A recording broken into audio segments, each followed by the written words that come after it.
welcome to Magic Mania, the Orlando Magic podcast, right here on the 5 Reasons NBA podcast network. Right here, we got you covered. We got Luca, we got Josh, and we got you covered right here with all things Orlando Magic. Unfortunately, the team hasn't been doing the best right here in January.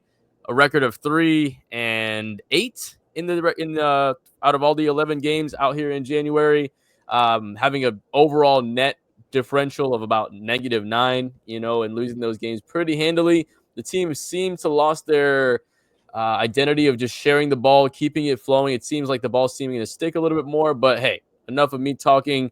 Let's get right into it. Luca, the team has been struggling a little bit, even with the return of Paolo Banchero, after having a solid record without him, without even Franz Wagner. What has been some of the things that you've been seeing that potentially attributes to this team struggling? I do think exactly what you said, the ball kind of sticking to one player at a time versus, the fluidity of the offense that we've seen up until this point of the season. But I also do think it's a bit of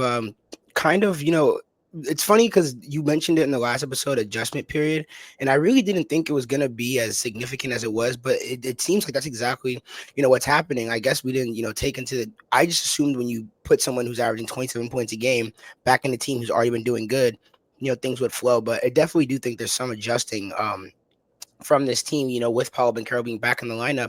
And even though Paolo did have a great game return, he struggled in a couple of games as well against the Bucks. He had 22 points, 8 for 20 shooting on 2 for 7 from the field, or from the three, excuse me.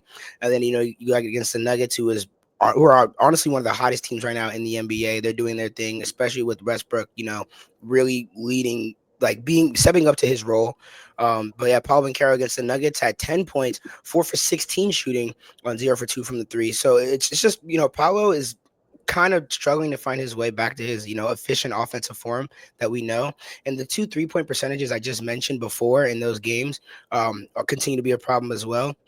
As a team against the Nuggets, they shot 29% from the three, and then against the Celtics, who are obviously one of the top defensive teams in the NBA, but beggars can't be choosers. They shot 15% from the three, so it's like, I don't know. And even against the Raptors, you can't go out against the Raptors and lose that game. All of our predictions were wrong for their next 5. Paolo did play a bit better, with 26 points for 19, but the team still shot 29% from the three-point line. Yeah. So it just seems like you said, the offense isn't being as fluid. And on top of that, even when they are getting guys open, they're just not really hitting their shots, and it's tough to win basketball games like that in the NBA. Yeah, and to highlight the shooting, not to cut you off there, Josh, but in the month of January and December, just about 30%, as a team from above the 3-point line, which is pretty abysmal, right? That's not even league average with that side of things. And, even just looking at the last game against the Raptors, you want your primary 3-point shooters to be taking those volume shots. I don't like Tristan da Silva having 10 attempts and only 3 of them being from the 3-point line, right? You want your shooters, or you want the shots to be coming from the right shooters. Josh, go ahead, continue. Yeah, they definitely need some help from the 3-point line. That's something that definitely stuck out to me. And then also, I think that the biggest elephant in the room is, can this team stay healthy? With the amount of injuries they've been facing, I think it's Jalen Suggs is out, Franz Wagner, Goga, and just recently against the Raptors, Cole Anthony, and only 5 minutes of game time for Johnathan Isaac. It's been tough, just to have a healthy roster out there. And I think that also contributes to just not having the flow. And, we're seeing that affect the product of the team on the floor.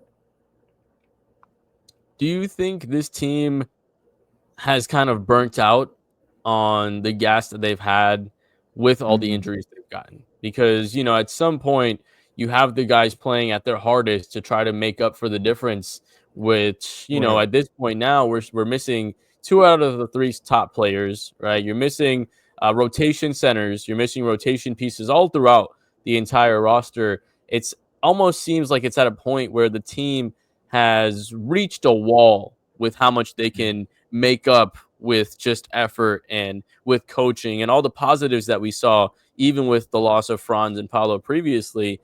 It seems like the rest of the team has a wall that they've kind of hit when it comes to that. I mean, you look at guys like Anthony Black, like 6 of 17 in that game against the Raptors. Like he's had better games earlier in the season, but now it just seems like he's having still some of those struggles going on later down. But when it comes to the return of some of the players coming in, we got Franz coming back, right? He was upgraded to questionable Questionable.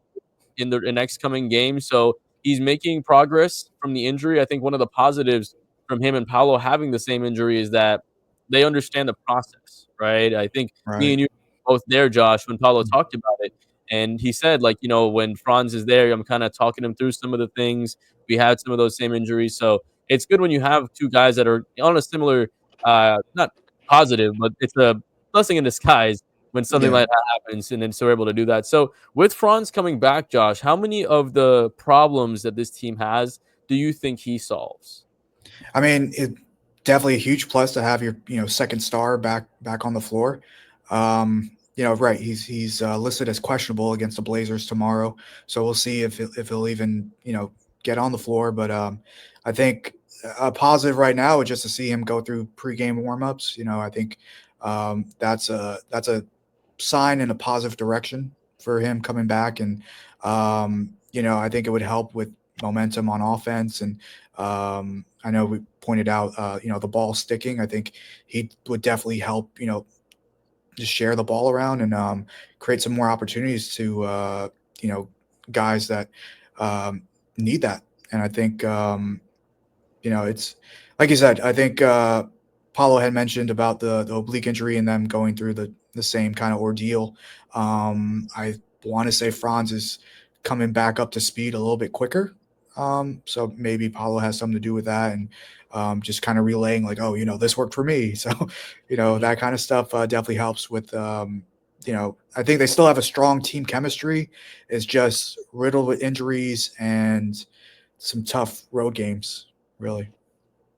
Yeah, I agree. I was gonna say, and also I think too, like with Franz coming back, one thing, like, even though I think it's kind of obvious to see when you're not scoring, when you're not putting up threes, you're not scoring the ball as much. If you look at the numbers, just going back to November, a lot of these wins that they were having, 115 over the Pelicans, they put up 121 against the Wizards, 114 over the Hornets, 119 over the Lakers, 111, 133. But then you go to this game, or this month, I'm sorry, they're barely breaking 100. I think they've literally, I think there's one game here and two, three games this month, 4 games this month where they've 100 points. And then the other team, like, bro, you can't beat a team allowing them to put up 122, Celtics to put up 121, Nuggets to put up 113. Not in this day's NBA, man. So, yeah, I think Franz definitely does alleviate a lot of the pressure off of Paulo. Definitely takes a lot of the load off of his hands, because even though, we know he's capable of doing these things, he is still fresh off an injury. So kind of, when you have a player who's just come off injury and you're like, hey, man, we need you to do exactly what you were doing before the injury, but +5, because your second-hand man isn't here with you to co-produce with you. It's a lot of a burden, and it's physically hard and it's mentally straining. So I do think that with Franz coming back, obviously the offensive side of the ball is definitely going to see a big jump, but it also allows players who are not, I guess, accustomed to the role of starting or getting the minutes that they're getting, like Tristan Da Silva, who is getting huge minutes now without Franz being there, which is great. We want to see Franz playing those, or we want to see Da Silva getting those minutes and getting those reps in, but I think it's still ultimately too early. He's still a rookie.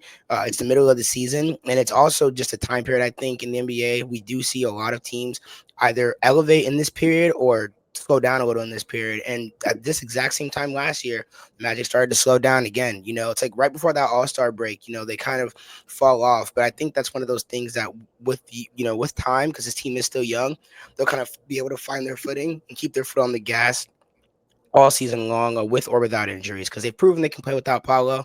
So, at that point, I think the only thing stopping them right now is their youth. Absolutely. And I think, with the addition, with the subtraction, I should say, before we get into Franz, I think Jalen Suggs' importance is highly highlighted with this month, right? Yeah. I think we see really how important Jalen Suggs is to this team, not only with just, anything what he does offensively. I think more so it's defensively that's really showing it, Yeah. right? The team has almost no point of attack defense, right? Don't get me wrong. Cole Anthony, bless his heart, he doesn't have the biggest body in the world to go up against physical, guards. And then same thing with KCP, Queen, guys of that fact, right? They're not the most prolific defensive guys, right? KCP, don't get me wrong, 3-4 years ago, a lot better of a 3-and-D guy now, but more you're looking at him for just the 3-point opportunities with that. And I think that's causing the defense or the defensive lapses that we have on the inside and the problems that we have as far as the center rotation being more thin to be exacerbated, right? Because now when you have the point of attack defense being broken down, the center is either going to have to rotate, giving an easy bucket to his boy, or it's just going to be a straight up drive to the rim, right? And this is what we're seeing over and over again is the Magic is being attacked at the rim, and it's either coming or it's primarily coming because of the breakdown at the point of attack. So Jalen Suggs, get better soon, man. But I think when Franz comes back, it'll fix up, the scoring as well. But I think, Luka, you said it, or one of you guys said, I think Josh did, the facilitation, right? The playmaking of this team. I mean, he brings just five assists a game, but outside of the numbers, just the attention that he's able to draw, the playmaking that he's able to have, the hockey assists that don't show up on the stat board. I'm looking forward to seeing all those things from him. Yeah. It's gravity, There's a lot of... Go ahead now. No, I mean, like you said, it's gravity as well, right? And it's going to be something where he has to ease back into it. But I think when you start seeing him back, once it's going to be interesting to see how he fills the gap with no Jalen Suggs, right? To kind of see how he holds up defensively as well, right? And kind of how he makes it up on that end. But now moving on a little bit, we have, the All-Star game coming up in a little bit. And with Paolo Banchero, he's probably the most likely guy from this Orlando Magic team to make it there. Luke, I'll start with you on this one. Do you think he makes it to an All-Star game this year, or do you think he gets left out? It's hard because I feel like if we look at just his actual production on the floor, he definitely should be an All-Star starter. I don't really think it's debatable, but it's just tough when he's only played he just broke double digits in games this year. It's really hard to imagine that he gets in there, especially even though the East isn't stacked, the East isn't really loaded, you know what I mean? But it's just kind of tough when he hasn't played that many games, and especially if I was someone who is been healthy all season, has been balling out, been playing, I'd be a little bit heated, to be honest. If Paolo got it with a significantly less amount of games played, you know what I mean? But it's I think he could. I think there's a slight possibility.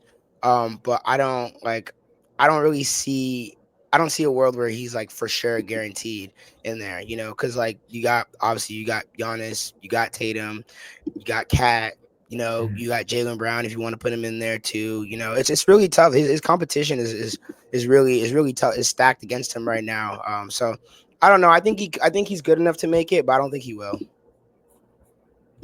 Absolutely. And I was actually looking up some of the recent votings. I mean, he's fourth actually right now in the front court. Behind Giannis, behind Tatum, behind Kat. Paolo is that guy. Vote for sure. Yeah. So he's got the fan vote. I mean, even surprisingly, top 8, Franz Wagner is up there. Now, granted, that's a week ago, right? But still, that's pretty impressive with that. The Melo Ball getting the Gilo Ball rub, and he's up there with the first in the guards. That side of things. Donovan Mitchell's up there. Damian Lillard's up there as well. And then obviously on the Western side of things, Nikola Jokic is up there on that aspect, and LeBron obviously right behind him too. But on the East side of things, if Paolo makes it, because are they looking at 6 in the front court? I would assume, right? 6 or 7 in the front court. Probably 6 each. 6 front court. So let's say we got 6 in the front court, right? We got Giannis, we got Tatum, we got Kat. After that, Jaylen Brown, Paolo Banchero, Evan Mobley, who's been balling out. Jared Allen, Joel Embiid, Franz Wagner. Who are your next 3? Josh, I'll let you start. After Giannis, Jason, and Kat, who are your next 3 in the front court? Definitely Jaylen Brown. I'm throwing Franz in there. I think in that stretch that we lost Paolo, he was balling out. Yeah, and Who else is on that list? Oh, I got one. Yeah. Jared Allen. I think, Cleveland, they haven't 36 and lost 7. They're they 36 haven't and lost double 7. digits, right? Yeah. So I mean, you got to put someone on Cleveland there. Yeah. And I think that's what I'll go with right now. Who you got, Luca? Well, you said except for Jason Tatum, Cat, and who else? Giannis. You said Yeah. except for Giannis. Okay, Yeah. well, I'm not gonna lie. Cade deserves to be in there. Cade Cunningham has had an amazing season. Front court. 3 front court though. Wait, but is he? Oh yeah, is he considered backcourt because he's a guard, but he's big as. Yeah, I he's a guess point that's guard. fair. Yeah, that's fair. Yeah, I guess that's fair. So yeah, I mean, yeah. Then I think I definitely think Jaylen Brown should be in there for sure. I think it's kind of hard to take him out of there. Like they're a tandem. Their two-man game is kind of insane. Honestly, bro, I mess with Any I wild mess with cards? Bridges. Well, no, I was gonna say, bro. I don't know. It's one of those things where it's like I think Miles Bridges is like super good, and I think he's the ability to play every game, and on top of that, what he brings to that Knicks team. Like if he were to leave that Knicks team tomorrow, that team is just completely different. But I don't think he would really get the nod, but I think he's been absolutely hooping. But yeah, I think Mobley is a good shout, obviously. I don't know. I think for the East, I think the East is definitely more of a toss up. I don't know how good Bam's been this season. I really have not been paying too much attention, to be honest, on that one. But if you just look at the teams in the East, you got Cleveland, Boston, New York, Milwaukee. We already mentioned guys from there. The Pacers, unless Miles Turner has been the second coming of God knows who, I haven't. Yeah, yeah, right. Oh my goodness. Yeah, I don't think of no one dominant on Atlanta. No one in Chicago. I think if Embiid makes it, that would be actually crazy. That would be a Cardinals. Same thing as if Paul George makes it. I think that would be crazy as well. Yeah, man. I think from the most part, we're in agreement for the front court of the East. I think it's pretty solidified to have at least Jaylen Brown in there. And a lot of the other names that we named, I feel like deserve to be in there. But there's no one. I don't think there's any outliers. Right. I think Evan Mobley definitely has to be there. You know what I mean? Yeah. I think Donovan Mitchell has to be there. Evan Mobley has to be there as well. Facts. He's been killing it this year. His growth has exploded, over the last 2 years. I mean, he's really living up to, his stock of where he was drafted. So I definitely think he deserves the credit. I deserves it. Like you said, Jaylen Brown. And I mean, depending on what the coaches think, I do think Paolo really does deserve that third spot. I don't think there's anyone who's played better than him. Right. I mean, I would take him over Jimmy Butler. At this point, I would take him over Franz, of course. I would take him over Joel. So I think he does get that third spot. So it's interesting to see with that, and I think he is the only All-Star for the Orlando Magic this season as well. I don't think there's going to be another one with that. Now, does that change? Maybe in the next couple of years, potentially, right? But definitely, I think Paolo. I think it would be off of coach's vote, because I think with the starting lineup, we'll get Giannis, Cat, Tatum in the front court. But interested to see how that goes, guys. But hey, we have potentially some good news with Franz on his way back. Paolo's got his front court running mate to help stabilize things up there. This team hopefully can get some of their magic and juice, no pun intended, to get it rolling again, what they had earlier in this season. I mean, they were looking almost unstoppable at home. They were beating really good teams early. Would love to see them get back to that. So from all of us, Josh, Luca, myself, appreciate you guys, as always, for watching. Make sure you guys like, subscribe, follow, all that good stuff. And we'll catch you guys next week after the next game. And Josh, how do we end these things? Go Magic. Let's go.